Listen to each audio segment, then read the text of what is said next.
தினமும் 5 சமையல் குறிப்புகள்.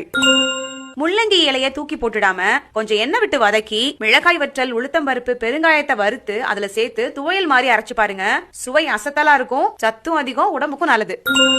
பருப்பு இல்ல பயிர் வகைகளை வேக வைக்கும் போது குக்கரை பயன்படுத்துறீங்க அப்படின்னா அதுல இருக்கக்கூடிய விட்டமின்கள்லாம் வேஸ்ட் ஆக்காம அப்படியே நமக்கு சத்துக்கள் கிடைக்கும். 1/2 கிலோ பிஞ்சு கத்திரிக்காவை சின்ன சின்ன துண்டுகளா நறுக்கி உப்பு மஞ்சப்பொடி போட்டு வேக வச்சு தண்ணியை வடிகட்டி அது கூட 1 மூடி தேங்காய், கொஞ்சம் சீரகம், 2 பச்சை மிளகாய் மிக்சில அரைச்சு 1/2 கப் தயிரும் சேர்த்து வேக வச்ச கத்திரிக்காயில கலந்து ஒரு கொதி வந்ததும் இறக்கி தேங்காய் எண்ணெயில கடுகு, கடலைப்பருப்பு, கருவேப்பிலையை தாளிச்சு கொட்டுங்க.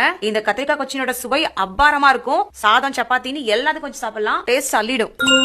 தயிரை தண்ணி இல்லாம வடிகட்டிட்டு அது கூட வதக்குன இஞ்சி, பூண்டு, பச்சை மிளகாவை அரைச்சு உப்பு கலந்து டோஸ்ட் செஞ்ச பிரெட் மேல தடவி சாப்பிட்டு பாருங்க. டேஸ்ட் அமர்க்கலமா இருக்கும். இந்த தயிர் பேஸ்ட் சப்பாத்தி, தோசைன்னு எல்லாத்துக்கும் கொஞ்சம் சாப்பிடலாம். அல்டிமேட்டா இருக்கும்.